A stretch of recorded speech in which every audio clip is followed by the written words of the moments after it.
Alan, Wonder Man is not a real widely known hero in the Marvel universe here. Just not widely known. Um, it stars Ben Kingsley as Trevor Slattery and Yahya Abdul Mateen II. He plays Wonder Man, or he plays the actor who wants to be Wonder Man. He plays Simon Williams. Simon Williams, yes. And I'll just describe the show. I believe you've been misled by the trailers for Wonder Man.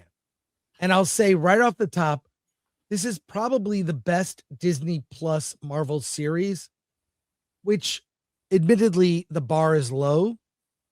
And I'll tell you why, because it doesn't feel like a Disney Plus Marvel series.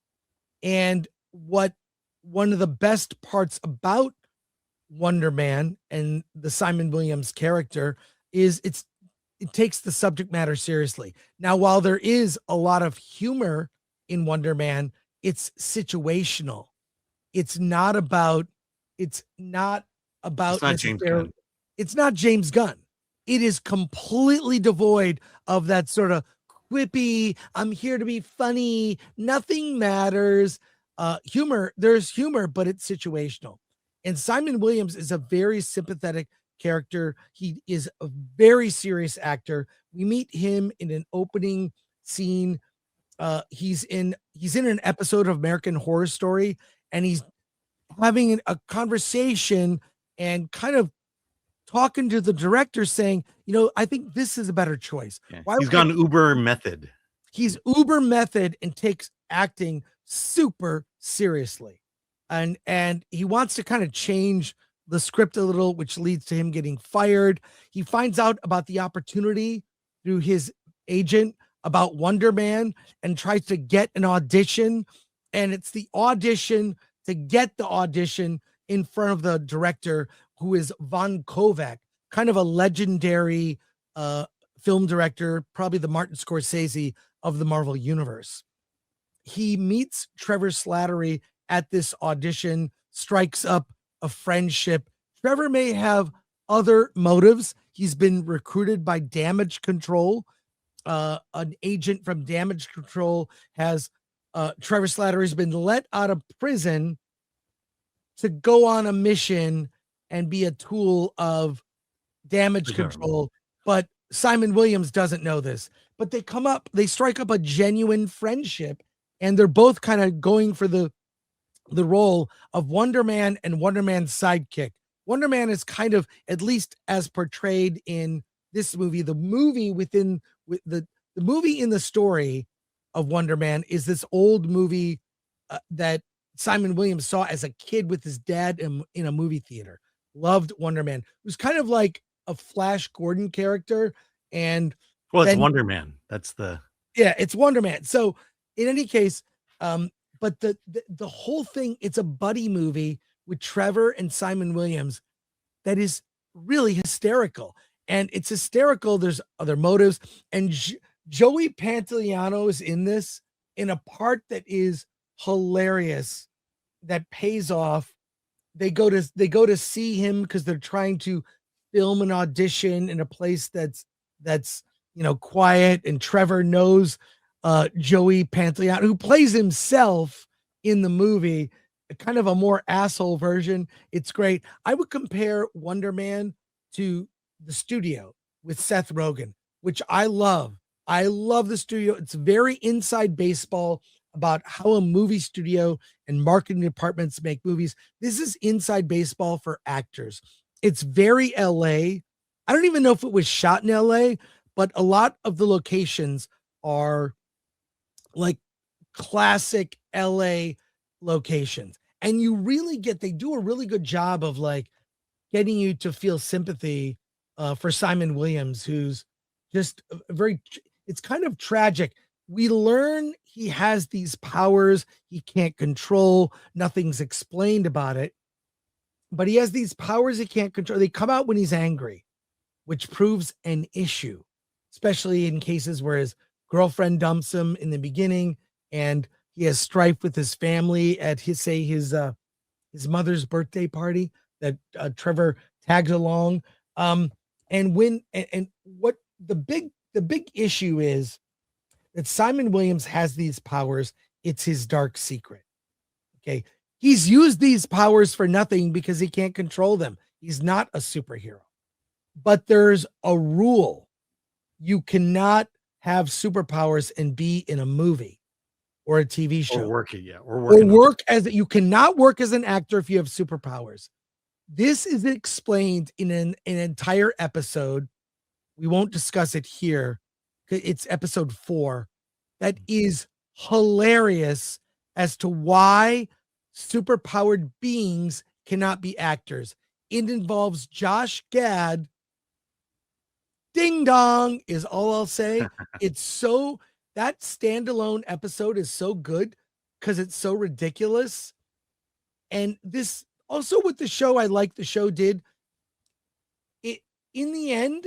And I won't talk about the ending. I think the ending is kind of goes on too long, kind of an extended epilogue that didn't need to be there. But so it kind of peters out. But this is really not connected to anything in the Marvel universe. There's virtually no connection there. And the references, there is one reference at a birthday party, his mother's birthday party, where someone asks about Captain America, but there's not any. I mean, I'm sure the Mandarin, the references, the Mandarin, obviously, Mandarin, yeah. But they're using the character, and he explains, I was an actor. He's kind of a loser. He was an alcoholic and a drug addict, and he got sober. And it's the most serious non-Disney Plus Marvel TV show they've ever done, which is why I think it's the best. The ending is kind of a, it doesn't 100% stick the landing, but I'll say because they're dropping it in one day and the episodes are only 30 minutes, you can binge the whole thing in a day.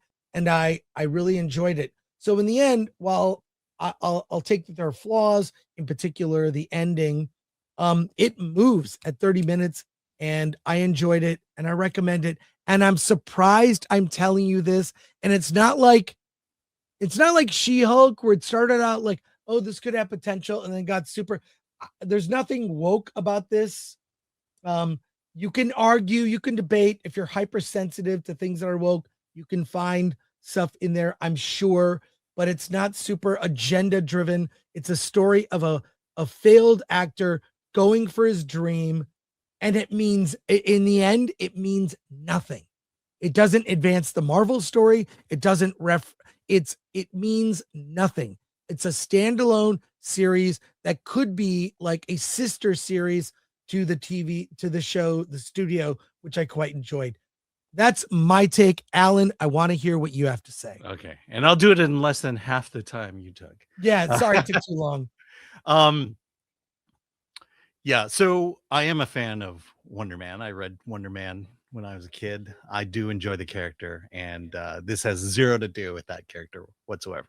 Right. I will agree with you though that this is probably the best Marvel television that Disney Plus has put out, and the main reason is because it's not a Marvel television show. Yes, it's like not a Marvel show. Okay, hold on. Sorry. I'm just going to add time to mine. Half of what you. Okay. But the thing is, it's very smart that it's being all released at the one time, because I just don't think I would watch this series if I had to wait week after week. The tone of the movie, the pacing of the show is like Marin and Louis, where it's just kind of a guy who's trying to get a job, and we follow his little weird adventure going on there. And it's all fine. But the thing is, I have to always ask myself, why are we doing this? What is the point? This is not a superhero movie, even though he's a superhero. And ultimately, I guess the question is, would you buy this comic book? And no one would buy this comic book. What I appreciate about this show, which is created by Shang-Chi's Destin Daniel Cretton, who I happen to like. It's well done. you know, in terms of the quality, you know, you're not rolling your eyes or groaning like you do at Ironheart or Echo or anything like that.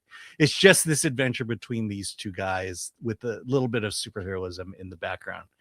I will say regarding Josh Gad, there is 10 seconds of Josh Gad that is hilarious to the point where I made my daughter come in and watch this scene, and she was just busting up. That is the best thing of this series is this 10 seconds of Josh Gad.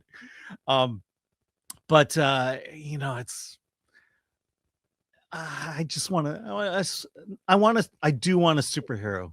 I want a good superhero movie. I want a good superhero television series. I just want a good one. And this one just does everything it can to avoid being a real superhero show. And so it's inconsequential. It's well produced. But why am I watching it? Why that you are asking the right question. I think this is very well done. It's a story of a struggling actor set in the world of Marvel that has nothing to do with superheroes. It's not a superhero story. It's a story of an actor who wants to play a superhero who has superpowers, but he has literally not used his powers for anything good. That's the thing. He's kind of like, and he's so obsessed with his career. He has disappointed everyone in his life, his family, his brother in particular, his girlfriend who leaves him in the first episode. I mean, but in the end, I'll say, like I said, as a sister series to the studio, it really works. It's just this show did not need to exist. It's not a Marvel. So if you go into it thinking, I love Marvel and superheroes, why am I watching this? Yeah. That's a legitimate question to ask. Let me respond to your studio comment. Please. The studio at least is accessible to a wide audience. Yeah. This one feels like it's meant for struggling actors. Yeah. Which is a much smaller audience. You know, there are things in the studio that we as people who are not in Hollywood can relate to. This one is just, it's about a struggling actor and all the references, you know, I think that anyone who is a struggling actor is going to resonate with this show. But you need a bigger audience than that. I agree. So in the end, I actually strongly recommend it. I say it's here's what it did. It felt for the first time, a Marvel Disney Plus show felt like a real TV show. What do I mean by that? I felt like with almost every Disney Plus Marvel show, I'd go like, oh, there's another episode. I really don't care what happens. Every episode of Wonder Man ends on like a holy what? I got to see what happens next. They figured out, and I feel like that whenever I watch a series made by HBO, they always end with like, something's coming, the end. And the music, the other thing is the needle drops for the music were really good choices. The music was great in the show for the pop music that would accompany. So it's like they finally figure out how to do television. Marvel finally figured out how to do television with a character and a story that really has no impact on the Marvel universe. So yeah, I just can't go along with that. It's look, at best they made good television, but they didn't make a good superhero movie or superhero show, which it should have been. I mean, you could have done an actual Wonder Man show. But they don't do that here. It's kind of like we're gonna, you know, it's like Lucasfilm doing Indiana Jones. Well, Lucasfilm is Star Wars, but they made Indiana Jones, but at least Indiana Jones was great. This one is, you know, we're saying it feels like you're recommending it because this is an exceptional Disney Plus show, which again isn't saying a whole lot. To me, it flies under the radar in terms of greatness. It's just not good enough for me to want to recommend it to someone. The best I could say about this is if anything we said sounds interesting to you, then give it a shot. That's my recommendation. I actually agree with your last statement. Mhm. If it sounds interesting to you, if you liked the studio with Seth Rogen, if you want to see someone struggle and go for their dream, Mhm. check it out. Yeah. If you don't watch this, you're literally not missing anything. Yeah. Seriously. And I say this as someone who liked it. If you skip it, you're Mhm. not missing anything. There's very little to connect to anything Marvel. There are no cameos. I'll spoil that. Yeah, well, There are except for no Joey Pants and Josh Gad and Yeah, but they play themselves. I know. Joey Pants and Josh Gad play themselves in the show, and it actually in a hilarious way. Yeah, So it's nice that there are no Easter eggs, that they're not littering this whole thing with Easter eggs. Well, there are gonna be Easter eggs. You know, there'll be a screen. Some YouTube channel will say, "Look at this and look at that." They're not anything that's significant. Well, and there's no not going to cameo. be these. Well, in Endgame, be based on this scene, Yeah, no, Tony Stark is gonna, there's none of that. none of that. So I'm recommending it. Alan, you are. I'm not. So I mean, I feel bad. make your own choice. Yeah. Look, have good luck, have fun, don't die. Go see it. You need to see it. I wish I could say that about this.